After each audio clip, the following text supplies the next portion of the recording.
When it comes to business, you should operate a business in the way that it works without you. It can operate without you. That's what I fundamentally believe in. So why do we as entrepreneurs not have the mentality that we should build a business to a certain level and exit? But no, we want to just build it, keep running. No, I feel like we should get to a point where we can build something, realize that you've taken it as far as you can take it to. On this episode, I'm joined by an amazing lady who has so many accolades to her name. Hey guys, my name is Lorraine Wright, aka also known as the Chief Side Hustler. She's a speaker, she's a community advocate, and she's a business owner, and she is a tech professional, a brand ambassador, and as well as an MBE.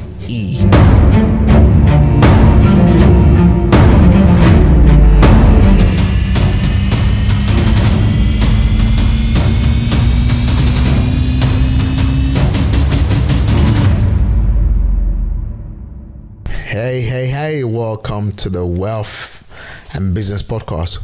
Without further ado, my sister, Lorraine Wright. Hi. When you were doing the intro, like, who's that? Because this doesn't feel like me, but hey, yeah. Thank you so much for being here. Like, honestly, number one, I want to say thank you for your support to my work. Just on Friday, you obviously reposted me on your media to say, guys, go support Dr. Daniel's book. So I just want to openly say thank you for that. And I'm so fascinated by your work. Like, your accolades feels like you're in your 50s. so many things that you've achieved already. So, let's very quickly go into this. What was growing up like? What was childhood like? Because I think if your childhood was right, that's why we have where we are. Or maybe if your childhood was also wrong, maybe that's also why we're here as well. Because sometimes a lot of people hang on to some things in the past, from my childhood, my father did this, my mother did this, that's why I couldn't be the great version of myself. But what was childhood like for you? Firstly, thank you for having me on the podcast. That one, I don't take this opportunity for granted at all, because you are an inspiration, so everything you've been saying, I'm like, you are an inspiration for what you've been doing, and just hearing your story as well is incredible. But for me, so I grew up, I'm first generation British born Ghanaian. Parents came over here in the 80s and they wanted to have a better life. My mum started doing odd jobs, cleaning jobs, etc. She found a place in South London, a 2-bed apartment flat, and that was on a council estate in Brixton. And then she had us, and it was a upbringing where it was a typical Ghanaian home. It was study, and then work. That is what I remember. It was the point that, and it was a study and work, but also if my mum's gone out to go and work, I need to make sure there's food when she comes back home as well. So learning how to cook from a very young age. But I grew up in a single parent household. My mum and my dad separated very early. And I just remember my mum just being a hard worker, right? She's come to the UK with nothing, and she's trying to build her life. And growing up on a council estate, you're surrounded by individuals that don't necessarily, not a lot of them were at that time looking like me, because at the time it wasn't cool to be African. It was the Caribbeans. It was, maybe those individuals from different diverse backgrounds. But we felt like we were still in the minority, because those days, being African, the terminologies you'll get heard as thrown out was like monkey and things like that. Do you know what I mean? So there was real racism there. Absolutely. But throughout, my mum really just drummed into us to just work hard, study hard. And I remember getting to the age of 16, and the first time when you get your NI card, your NI number, and she's dragging me to the high street in Clapham to go and find a job. So she got me to do a CV, and we went to go and find a job. And I started my first job working in the shop in Mothercare. And, from then I just was really just adamant that I didn't want to be at home because my mum would get me to do chores. So you wake up on a Saturday morning, you have to clean the bathroom. That was my chore. And I didn't want to do it. So I was like, I'm going to work. I'm going to make sure I just work every weekend. The moment I'm up, I'm going straight to work because I just didn't want to do those chores. So that was kind of like my upbringing, right? But from a very young age, it was very much, work, education. And that was, what was drummed into us from a very young age. Interestingly, what you said there, growing up, you just wanted to work. And the reason why you wanted to work was you didn't want to do those chores. And reverse the case. I was born and bred in Nigeria. Okay. And doing chores in Africa for your parents is normal. Right. Your elders are normal. So basically, your elder brother is seemed to be in the role of your dad. Right. Your elder sister seem to be in the role of your mother. Right. Yeah. And they have the right to tell you whatever they choose to tell you. To go and do it. Go and do it. And you have no choice than to do it. If not, they will smack you. They will beat you up. And your mom will come back and join them and beat you up. I get that. And that is what it looks like in Africa. And I've got a 15-year-old son and a 12-year-old daughter. And I sometimes say, my son, get that done for me. It's like, Daddy, what do I get for that? Or sometimes now or that, I'm like, and I'm trying to, obviously the society is almost like you're trying to raise your children in this country, which I love very much, by the way. England has done a lot for me. I'm trying to raise my children. I'm trying to understand, in my house, this is Lagos. This is Benin City. This is Nigeria. My house is Nigeria. Then if you step out my outside door, then you're in England. Yeah. I love that. And my son telling me, oh, Daddy, no, you have to be realistic. I know you grew up in Africa. And he's obviously he's 15 now. He's trying to be his own man. And it's quite challenging. And there's something in the waters, because that's interesting for you to say that, right? He's asking you, what am I going to get in return? Yeah. Do you know what I mean? Whereas you just had to do it. So where did that come from for us to start thinking that we can negotiate with our parents? Do you know what I mean? Like, where did that come from? If you try that in Africa, you try that in Nigeria till tomorrow. Like, obviously, I'm traveling back home soon. And, the last time I went home was last year. My two knees still have to go on the ground to greet my mom. Of course. When I see my others, same thing. My two knees have to go. Yeah. I think I always say this, African culture is one of the most beautiful cultures if you really look at it. But somehow it's a bit sad that, we have embraced the white culture, the societal culture of what we've met, because I'm wearing a shirt right now. And it's called a shirt, or it's made by, I bought it from Marks and Spencer. And I just can't wait. Like, I wish I was very passionate about fashion, that I can start developing my own shirt with my name, because there's so much work to still be done, and Africa has some most amazing clothes, food, different things that we cannot really, it's coming up now. Kudos to Afrobeat. Yeah.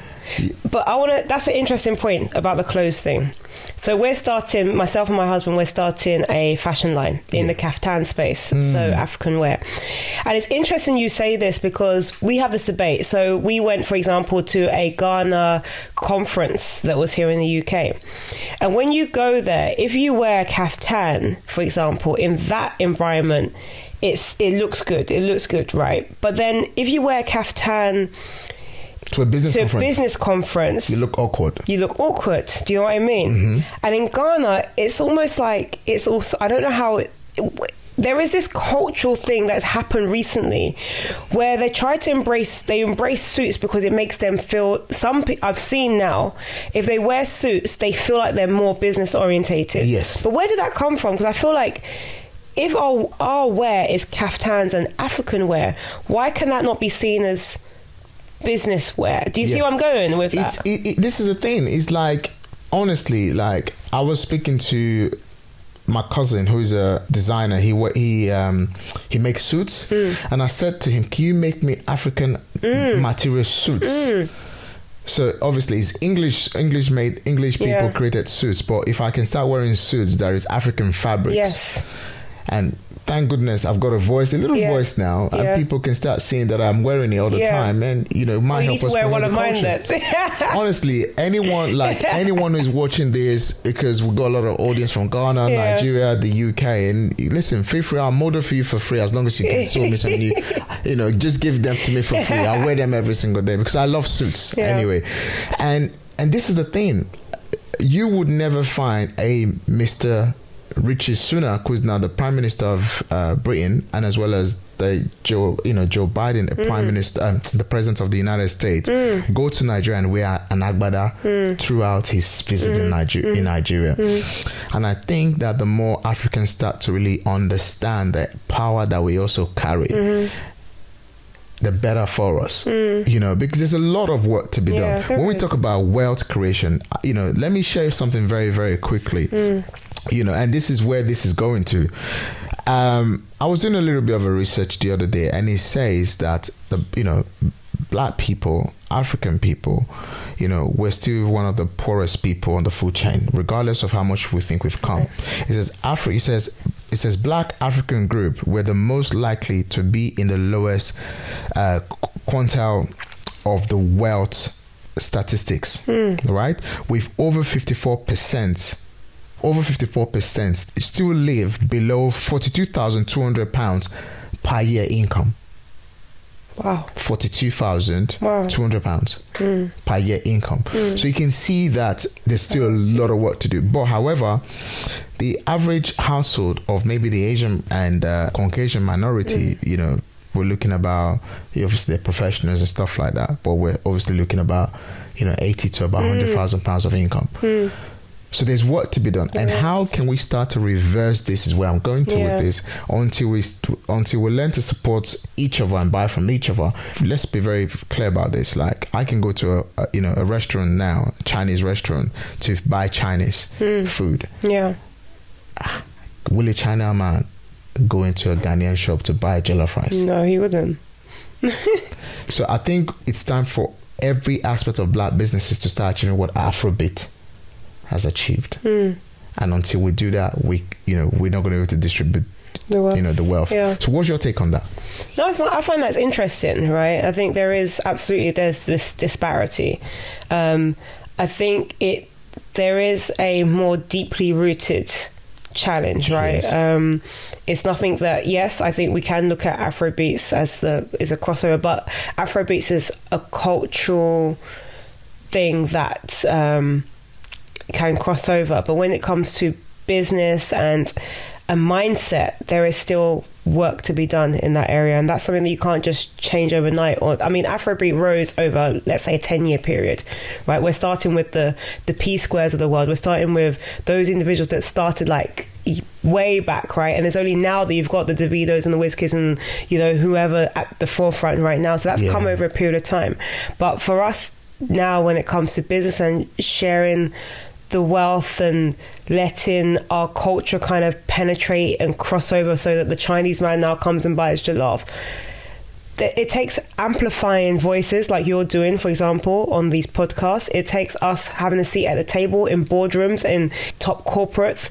It takes us making sure that our children are going to schools that they have access to a wider network. It takes if there is still a disparity between, if there is still the realization that Oxbridge and private education is the route to success, and then there is disparity between the individuals that are now going to those schools and those places, then ultimately there is going to be an issue, right? So that it takes us to now ensure that funnel, there is a funnel of individuals, diverse talents going through that education system, if that education system is still deemed to be the route to success or one route to success. I personally don't always think that's the way, because people can break the norm and they don't have to even go through a formal education route and still be successful. Like me. There you go. There you go. But if society still sees that, you should go to Eton and then go to Cambridge or whatever it may be, and therefore there's not enough people going to Eton that look like us, then ultimately there's something broken there, right? So it just trickles back down, right? I remember yesterday or over the weekend, I met up with a lady who's the MD, a Ghanaian lady, an MD at Accenture. And she was telling me that her son, her 16-year-old son is getting ready. Was it 16 or 17? He's getting ready to go to undergraduate course at Oxford.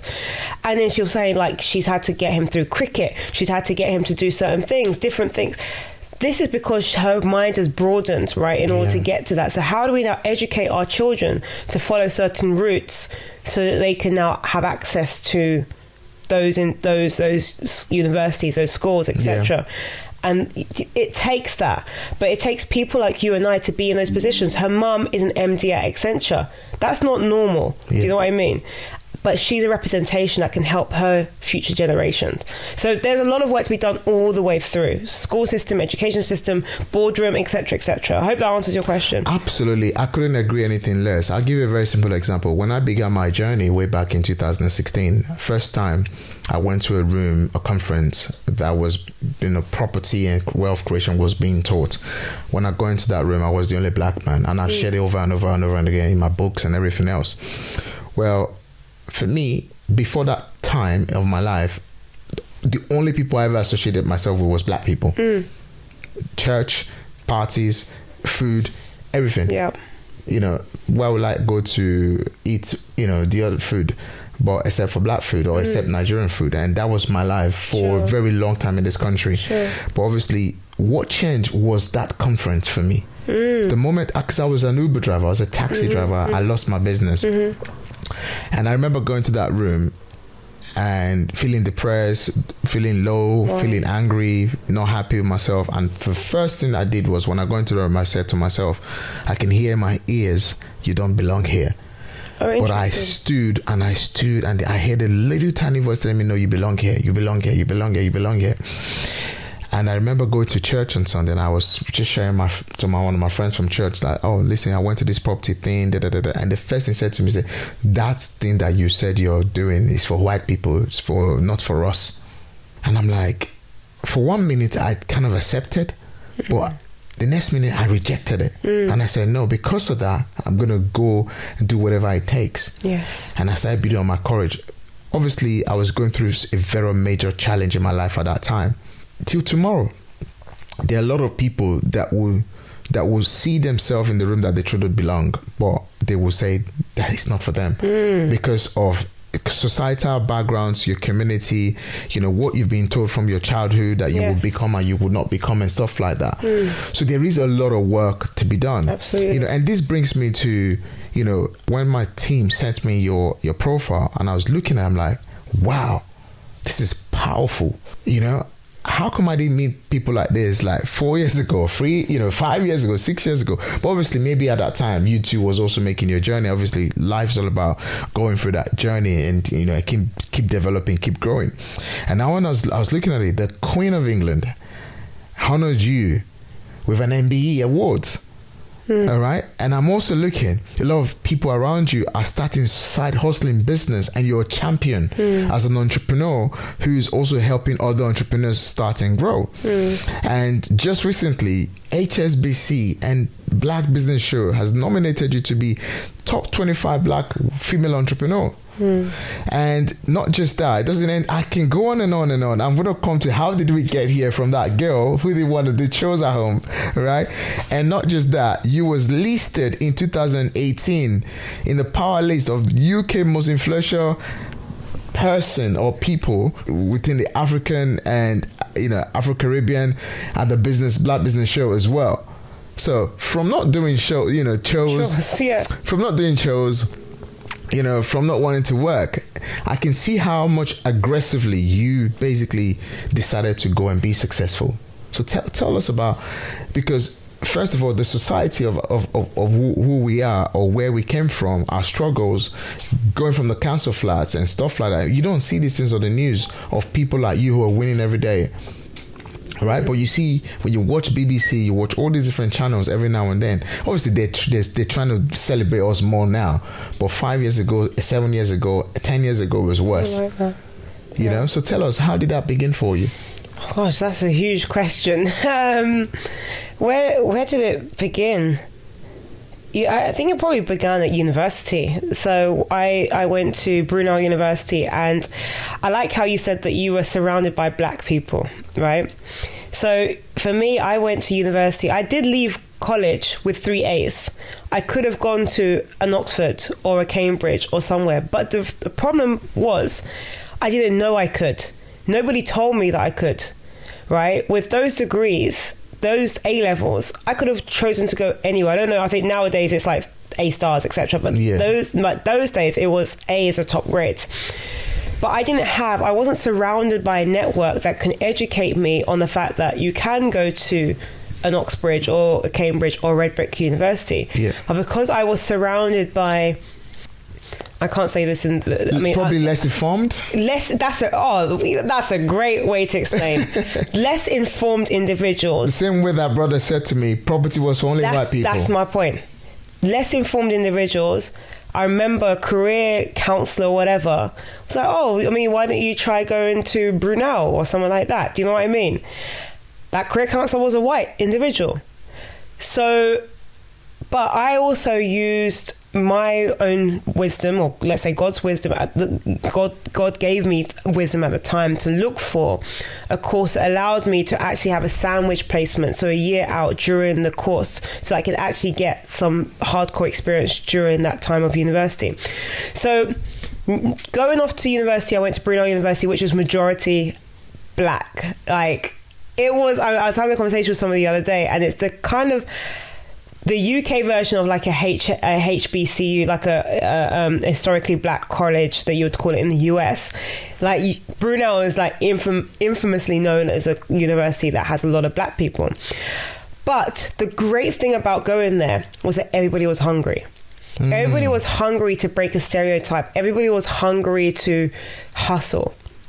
So I'm now surrounded by individuals, and I thank God that I went there, because if I went to somewhere like an Oxford or Cambridge at the time, where, like, if your colleague said that place is for maybe white people or whoever it may be, maybe I wouldn't have had the hustle. I wouldn't have had to fight.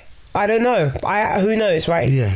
But because I was surrounded by really hungry individuals, it taught me, like, let's hustle. There was this power in unity. You know, where you have your African Caribbean society, we started to build an entrepreneurship society.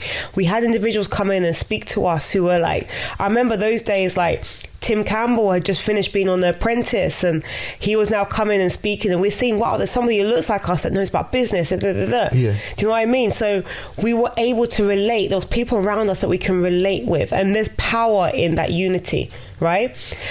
I remember seeing the local chicken shop was opened by a guy called Courtney. He's now running business. Do you know what I mean? So we're seeing people that look like us that are trying to do things. A guy called Bams, he, before even hair extensions was a big thing, he was now trying to sell hair on campus. Everybody was hustling.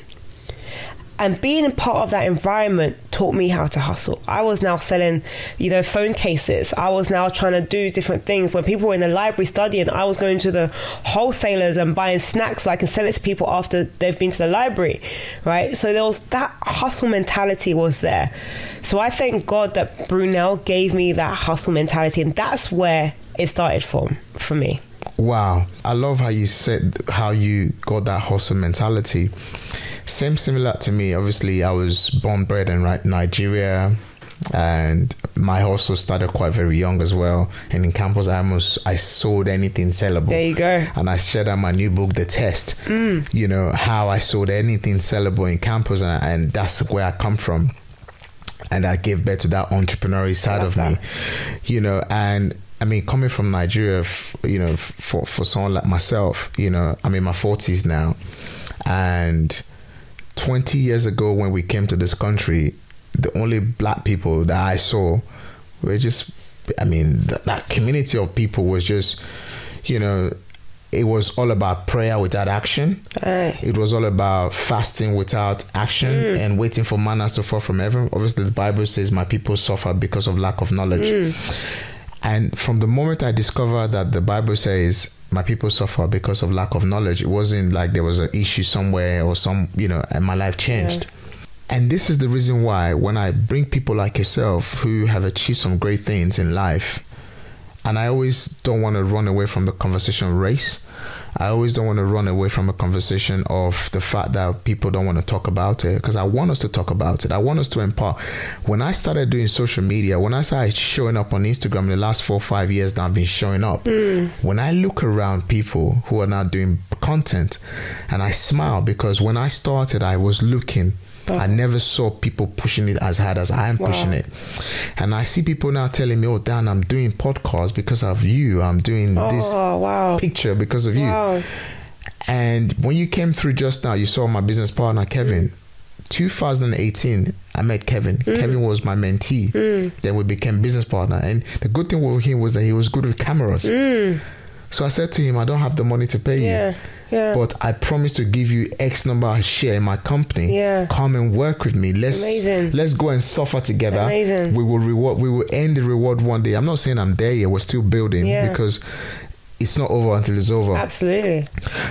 But this is what I'm trying to talk about, because today now, when you look, you see, my very good brother the other day, Emmanuel Suko, he just released a book, and he's on TV.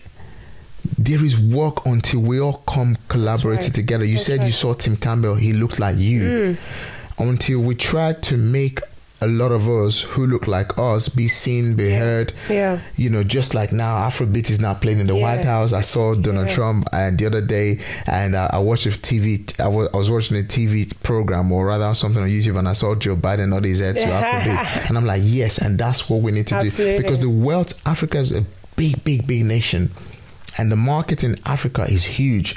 The market for black people international is huge. Absolutely. We need to check the status quo. We need to make sure that there is wealth flowing around us.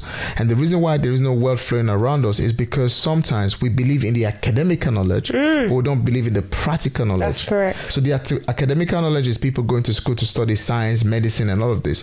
But what about the entrepreneur who didn't go to school but has entrepreneurship in them, but can actually rise to the top? Exactly my point. So it is so amazing to just hear you say how that society, how you guys came together to empower yourself and stuff like that. So let's talk about female entrepreneurship.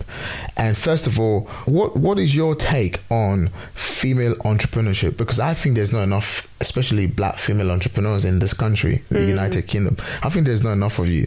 Like, first of all, what did it take your mindset to become a female entrepreneur and also at the same time a professional? Because your bio says a professional, also a side hustler. And I love that. First, how did you crack that word? I'm trying to amplify the fact that people can hustle whilst trying to succeed in their profession, whether it's their career. And all the way, I've had a kind of double track career where I've worked in consulting. I then moved to banking. I was director level by the age of 27, 28. Lived in Switzerland for 4 years. Now working at Meta. I've done stuff in my corporate career. But alongside of that, I'm the individual, I'm the kind of person, I can't just do one thing. I get itchy feet by doing one thing. And I'm a risk taker. So I like to try something, see where that takes me. Try another thing, see where that takes me. And then as I've learned, as I keep going, I get better at doing something. I believe in the fact that it's important to have multiple streams of income. I believe that's important. They always say that a millionaire has 7 streams of income minimum. I believe the Bible also says that invest in 7 ventures, if not 8. I mean, there is a scripture that is scriptural.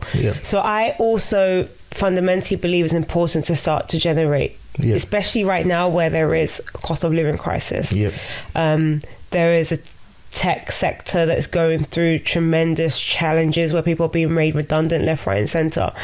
But if we can educate ourselves to start side hustling, where you can do that alongside your career, but also be really successful in your career, right? And it doesn't have to mean you starting a business.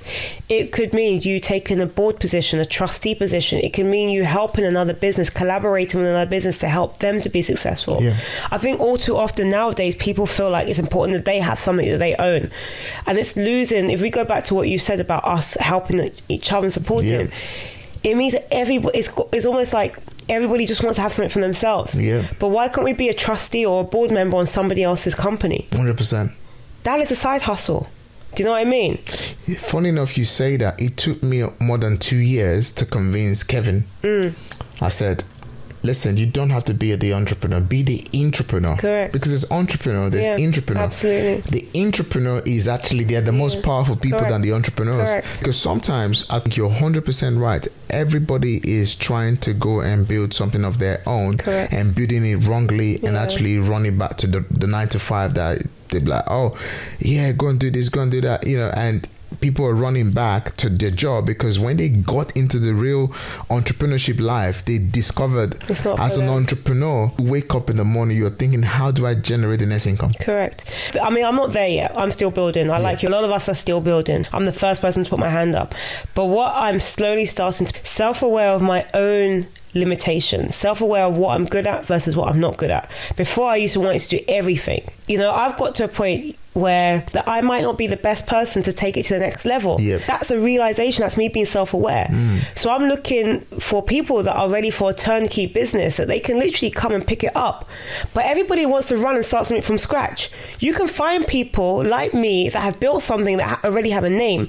Come and take it from us and take it to the next level, because I realized with my capacity, I can only get it to so far, right? And it takes maybe somebody who's not as tunnel visioned as I am, more innovative, maybe has other skills bigger and better than I have. And that's why people do franchise businesses, because you don't have to start it from the beginning.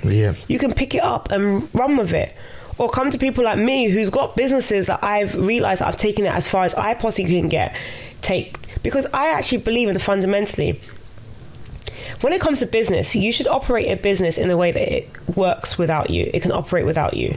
That's what I fundamentally believe in.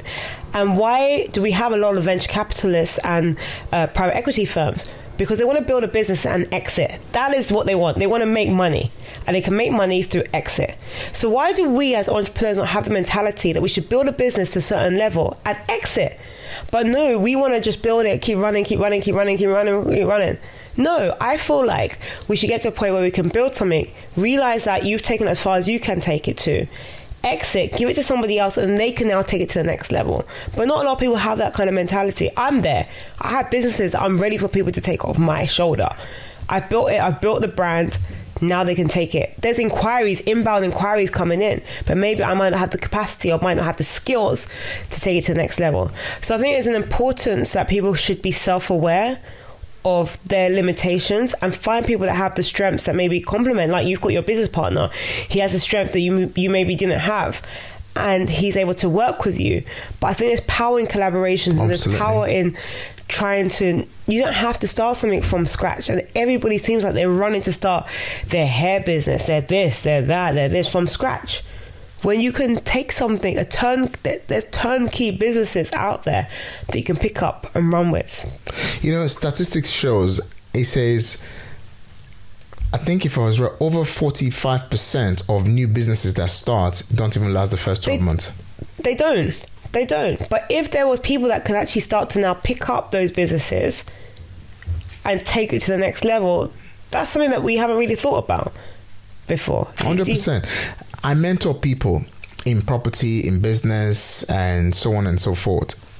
When people come to my 3 days coaching company, so they come for me to coach them into property, and they're excited. I said, listen, yes, I get you excited. You're fired up now. Yes, you can go and do it. But the reality is, after this weekend, you step out this door, is the ability for you to hold on to the information that you got, application of that knowledge for the next 12 months, and still be inspired, still be motivated. That can take you to year 2.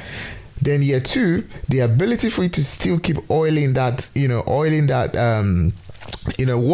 grass, all right, or oiling and foiling that momentum is what allows you to go to year 3, year 4. And sometimes people say, oh, I'm being too harsh about it. I say, because I've been an entrepreneur for over 20 years of my life, and I've failed after fail after fail after fail. Failure. Failure. I remember having a conversation with Schmade, the co-founder of Afro Nation. Yes. And he says something that I'm going to use anywhere you see me now. I'm going to quote him because it was the most powerful phrase I've heard this year. I failed so many times, I'm great. I think there's so much power in that statement, because a lot of people don't realize that failure is what takes people to the next level. Yeah. You could fail, like you said, you failed after fail. I failed so many times, but people see failure as a negative. What Shmaid just said was something that made it a positive. I failed so many times. I'm great. You know, I wrote a test, and when you came through, and I was sharing some things about the test. So the test is just about mountains of adversity turned into success. Like compound effect, right? So normally the compounding effect would have been, for example, here is, you know, the compounding effect, most time people look at it in a positive way and say, okay, yeah, if I save £1 every single day, you know, I'm eventually going to have £100. But if you lose £1 every single day, they're not going to see it as compounding. They're not going to see it as compounding. Yeah. But for me, my failure has compounded into wisdom. That's it. Powerful. That's right. It's compounded into wisdom. Right. It's compounded into experience. Right. My mother used to tell me something for a very long time. He says it's what you see in life that you use to accelerate your life. What you have been through is what accelerates you. It's what uplifts you. Are you able to? I mean, I've had situations in my life where, you know, I was, you know, I don't like to say it, but I you know, it's in the book now. I went through mental challenge. I went through mental health challenge where I was depressed, and for 2 years I couldn't sleep because I lost money, because I lost business, I was losing my life, I was losing my marriage, I was angry, I was always angry. But those are the things that build me up today. That's right. So even when the worst happened, so someone said to me the other day, it's like, interest rate, I used to invest in property.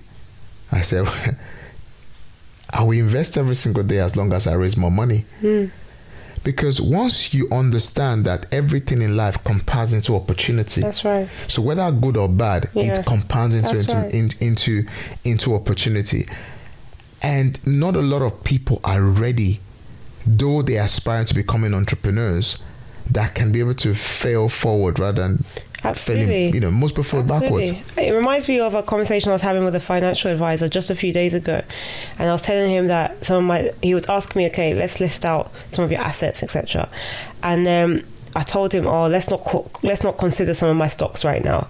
He said, okay, what are they? I said, they're all in the negative, they're all red, right? And then majority are red. And I said, I don't even want to consider it. He said, but will you consider that in 10 years time, if in 10 years time those assets turned around? I said, of course I would. He said, then don't disregard it. So it's a negative now. That £1 that you said, £1 is gone. It's a negative now. But the lessons, just holding on to those lessons alone, like you said, I love what your mum said, will accelerate and build you up. And in 10 years, 5 years time, 10 years time, you're going to build up more than you would have had at that time. Yeah. Do you know what I mean? Yeah, 100%. And entrepreneurs don't like to hear that especially when they're on the startup. If someone told me when I was starting that you're going to fail, you probably wouldn't have done it. You know, I would prepare myself. And this is one of the reasons why I talk from the two sides. I was going to write a book called The Act of Success, and all of a sudden I'm going to trademark that name now before people go and take that name. Yeah, I've said it too many times now. I was writing a book called The Act of Success, and then it all swapped around to become The Test. Because without the test, there would not be an act for success. Right? Without, I mean, I've been through so many adversity that I had to learn to convert. It's like the Bible says, know thyself. The moment you know yourself, and you cannot know yourself if you have not failed, if you've not cried. That's being self-aware. You know, and that brings me to, you know, what you said just now about the tech revolution, people losing their jobs, people trying to create 7 streams of income. What is your take on people trying to create 7 streams of income at the same time, you know, whilst they're trying to create one? Because I have my reservation on this, and I'm going to see what your reservation is. Everybody has their reservations. Some people are of the school of thought that, focus and build, to focus on one area and make that a success, which I don't. Everybody's different.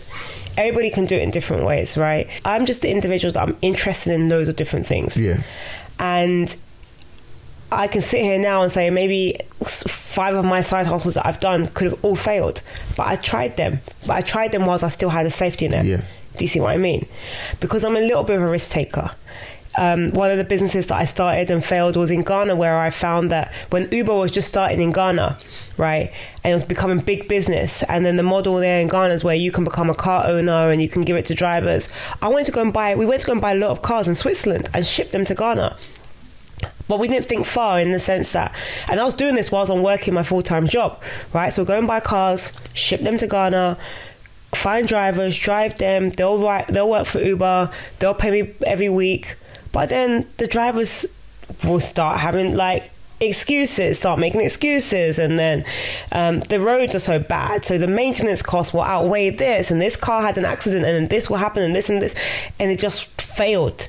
What happened when your cars had accident? Did you lose out completely? Lost everything. I mean, I remember you saying that you had an accident with your trucks, right? I mean, ours were cars, not trucks, so I don't even know I can't begin to imagine what you've been through on that. You know why I asked that? Because when that happened to me, my insurance had expired. Oh. And this literally sparked a lot of questions on social media recently. Oh, you felt emotional about the video, because a lot of people, I actually read most of the comments, and people are, you're crying because you didn't have insurance policy. Number one, yes, I did have insurance policy, but it was being managed by a manager, and he forgot to renew the insurance policy when it expired. That was one.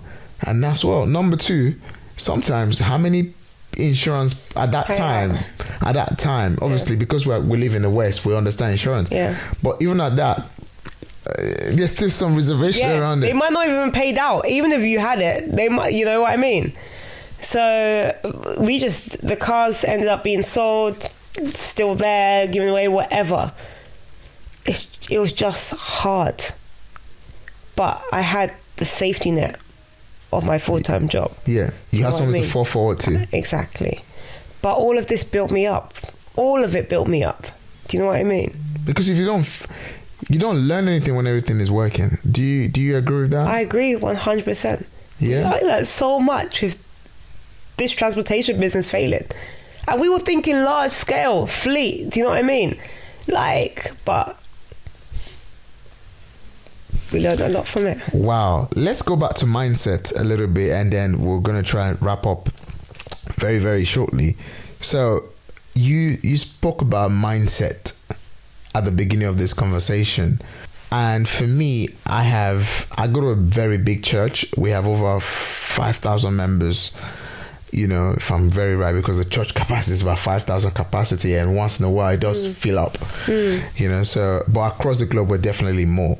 What is your take around the wealth creation mindset within the Black and ethnic minority in the United Kingdom? That's a very big question. I'm curious to know why you brought up you brought up church before you took it to that question. Yes. Where are you thinking? The reason why I brought church in is that the Bible tells us, right, that everything in this planet, wealth hidden in dark places, belongs to us, his children. And Black people, we go to church more. Yeah. But the church is also one of the poorest. Yeah. So I was having a very, very interesting conversation with my father in the Lord, and he said, we belong out there. Keep going. Don't just be a doctor. Be a research doctor. Don't just be a property developer.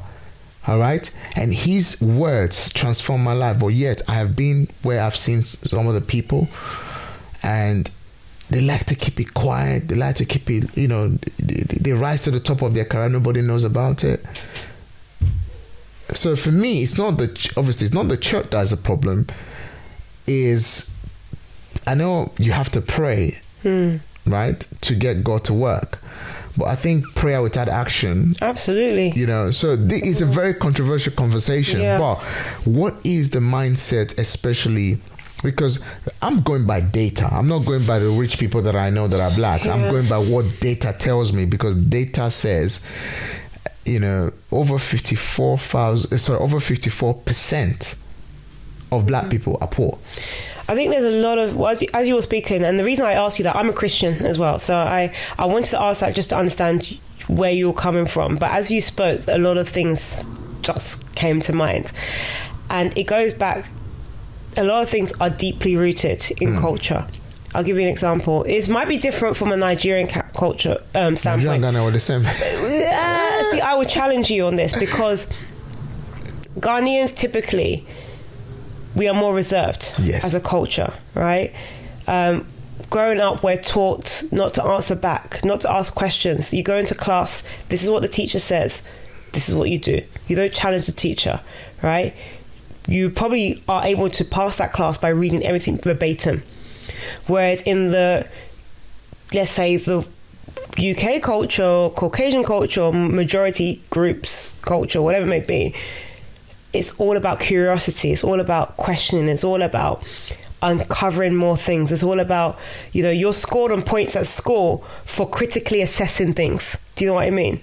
Whereas in our culture, it is, if you can answer this verbatim, you've got a point. So there's two schools of thoughts that I've seen. This is my experience of what I've seen. And if it starts from there, if people are not curious and they're reserved, and then they're less likely to go out there and forcefully take what is rightfully theirs, because they're in the background, they're reserved, they don't want everything cool, don't want no trouble. Exactly. That is the Ghanaian nature. That's a typical Ghanaian nature, whereas where I believe we're more reserved, right? And I'm sure if you, and so your question was more from a general standpoint, right? Broad, which I do think translates in some areas in terms of our upbringing, how we're brought up, etc. Because there's that area, but there's also the fact that we weren't brought into a system where our parents would do life insurance, for example, whereas our counterparts did life insurance, and that's why inheritance is passed on, and that's why they have access to more wealth, because a lot of assets are passed on or handed over, right? Whereas us, we barely even do wills, right? When we do a will, siblings are fighting over it, then they end up selling it, then they end up taking the money. That's what I've seen in our culture, or the culture standpoint we come from. So there's a lot of this disjointness coming, not from the level you're talking about, but I'm trying to root out the culture area, taking it deeper into our roots, right? And that's where I've seen the troubles and the challenges have been, which ultimately means that there is this disjointness between our own people. And in some cultures, you get this crab mentality. Only one person that looks like me can be there. And I think society has taught us to be like that, because now, trying to pull each other down rather than lifting each other up. Exactly. Now, if you go into, everybody's talking about diversity, inclusion, everybody's talking about it, right? Now, what does that mean? What's now happening is that there is this intentional activities that's going on around diversity inclusion, which means somebody needs to look like and tick the box, right? Which in some regards means that only one person can look like that person, or two people can look like that. Meaning that it's not, if I'm there, somebody's there, so they've ticked the box. Now let's move on to other agendas. That's what I'm seeing, right? So that's filtered down to this whole notion that you're talking about, that why are we not together? Why are we not joined up together like our counterparts? So I'm seeing it in different angles. There's different areas. It's deep. Relating to this. It's so deep. What I mean? It is very deep. Do you think it's because we love academica? We love to get academical, as well as we don't really like personal development, because there's two different things here. Personal development brings more awareness than actually academic knowledge. Right? Personal development is, for example, someone learning from you personally, how you've maybe went from here to there, and then applying that story to themselves. All right, academic knowledge, meaning it has to be this process in order for you to rise to the top. You could argue that, but I think there's two schools of thought. Let me give you an example. I saw someone, I got introduced recently to someone and said, "Oh, I'm a real estate developer. He's like, oh, what university did you go to? And I said, oh, I went to University of Benin. He said, what did you study? I said, I studied sociology and anthropology. It's like, obviously the old school guy, be like in his 50s, like, oh, how? I don't see the connection. Sociology, property developer. I don't see the it was well read. He's based here and he's lived here almost all his life. It's like, oh, okay, so you're into real estate now? And I said, yes. And he said, okay. And instantly, no word of a lie, he started giving me advice. Okay, why don't you get a degree in real estate? Why don't you get this, get that? You know, and he started quoting all the academical qualification certified by university for me to take on to back up what I have done and what I've achieved. And I was speaking about branding, and he watched one of my big videos on YouTube, and he said, okay, go and get a media qualification. You're still very young. So I said, but I am the academical case study because I built a brand from nothing. Yeah. I'm the case study. The university should pay me to actually come and teach their student how to actually apply of turning yourself into a brand. Because look at what I've achieved. It's like, oh, no. So what I'm trying to say in this point is that, you know, there could be a conflict between what I'm saying, academical and personal development, because Bill Gates never went. Bill Gates doesn't have a degree, but he's still one of the richest people in the world. Elon Musk, obviously, Elon Musk went to school, but I mean, Richard Branson, he was dyslexic, but he learned a skill of hiring the most intelligent people. Correct. So my point I'm trying to make here is this conversation is quite deep rooted because the first guy who invented the traffic light was a black man, the owner of Gatwick. He's a Nigerian. Yeah. So how many times do you hear of him on the news? You know, has he even written a book? I haven't found one book that he's written. The most richest black man on the planet is Aliko Dangote. You know, how many white people know him by his name? Obviously, he's got the biggest refinery now. So the point I'm trying to make at the end of the day is that there's a lot of work for the black people to be done. I was studying statistics from Nigeria the other day. It says 20% of Nigerians are wealthy. So we're a country of over 250 million. That's a very big gap. So if we take that across the whole of Africa and we bring it back to the UK, that's what I'm trying to establish. So what do we need to start doing in order for us to change this narrative? That's a huge question. Wow, that's a huge question that I don't know the answer to. That's the thing, because you've mentioned some really great use cases and examples. I mean, I didn't know that the owner of Gatwick until I saw the numbers game, right? But that takes amplification. It takes people to celebrate them. And that's probably the only thing that we can do right now, is to bring out those stories and start celebrating them. That's it, because it literally wasn't until I saw the numbers game that I realized that the owner of Gatwick Airport is a Nigerian, is a black man, you know? And so we have to look at how we can amplify, but also collaborate, work together. Do you know what I mean? Yeah. And people like you are doing it. You're amplifying people's voices. You're uncovering stories. And I always talk about the fact that there are people there. There are people there, we just haven't heard of them. Yeah. So to change the narrative is we need more platforms to be able to amplify these voices. And that's why we're able to now, if I go back to the story of me seeing Tim Campbell at university, it's because I saw him. Yeah. So if we're able to see people more, it will resonate. I got my MBE because I saw somebody that also had an MBE. I was like, wow, I can get that. But if I didn't know about the fact that a black person that looks like me can get one, then I wouldn't have got one. So I think it's important to amplify voices as much as possible for that narrative to shift.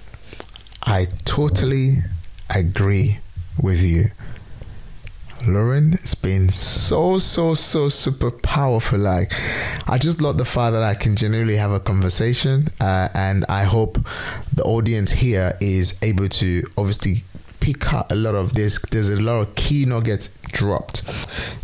I cannot let you go without talking about property. You're an ambassador to an African property company who you're promoting. You've partnered with them. Do you invest in property yourself here in the UK?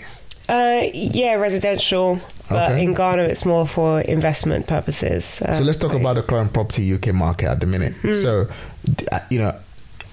I guess your property is around buy-to-lets, or you rent to the family. Yeah. Great. So what's your take that black people can start investing more into, property, building that wealth, and obviously transferring that wealth, real estate? Because statistics have shown to us that over time, every 10 to 15 years, the property doubles. It doubles in value. That's number one. Number two, the only one thing that beats inflation is real estate. So just give one very interesting nugget to the people why they should do property. Oh gosh, you've just mentioned everything, right? I think for me, property is the only asset that there's hardly ever any guarantees of assets, right? The stock market, cars, people buy cars and think it's an asset, education, etc. But the only asset that is almost guaranteed to appreciate is property. Yeah. Right? And if everybody's able, but I think there is a lot of people find challenges of getting onto the property ladder. So what else can be done to increase access that will make it easier for a lot of people to get involved? Right? Because right now I think, fine, there's these 5%. Do they still have 5% mortgages? I don't even know. Actually, they just launched a 100% mortgage. There's a 100% mortgage by Skipton's. There's a release about a few months back or a few weeks back now, so people can actually own where they live. But the thing about me is I teach people how to actually not own where they live, but to own investment portfolio first. Because I don't own this house, where we're doing this podcast. I'm renting it, but I own a multi-million pound property portfolio. And again, I did not start property because I had money. I leveraged and I learned how to work with people that had £50,000, £100,000. They wanted some return, and I worked with them. And those people, over the last few years, doing that same thing over and over again, I raised over 1.5 million, and I'm going to grow my portfolio. And I also came to understanding good debt and bad debt. Yes. I don't do parties. I can't remember the last time I celebrated. In fact, when I celebrated my party, it was in my networking event. Cut cake, gave people champagne. I don't go on luxury holidays. If I do, it's paid for by others. And I think that is one of the things that needs to be shared more, that we can obviously come together. That's number one, support each other. Number two would be stop enjoying money, build wealth first, and enjoy the money. I like that. So yes, you're very right.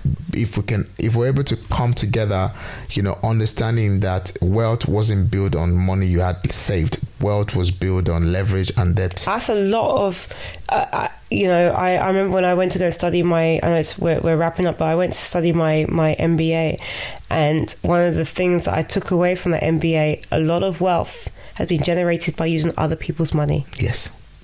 And that was how our counterparts have been successful. Wow. Thank goodness I found someone that agrees with me. A lot of people do, but thank goodness that you agreed with me. And I love that. Lorraine, it's been super, super, super amazing for me to have you in the studio here at Property Wealth. And I cannot wait to get this in the hands of the audience. I'm sure a lot of our female has been asking, Daniel, get more females on here, and I'm sure we're going to bring you back. Let's do it. And as well as do an Instagram follow-up so people can get to know you more and stuff like that. And guys, make sure you go and share this. So thank you so much for coming. Thank you for having me. Wow.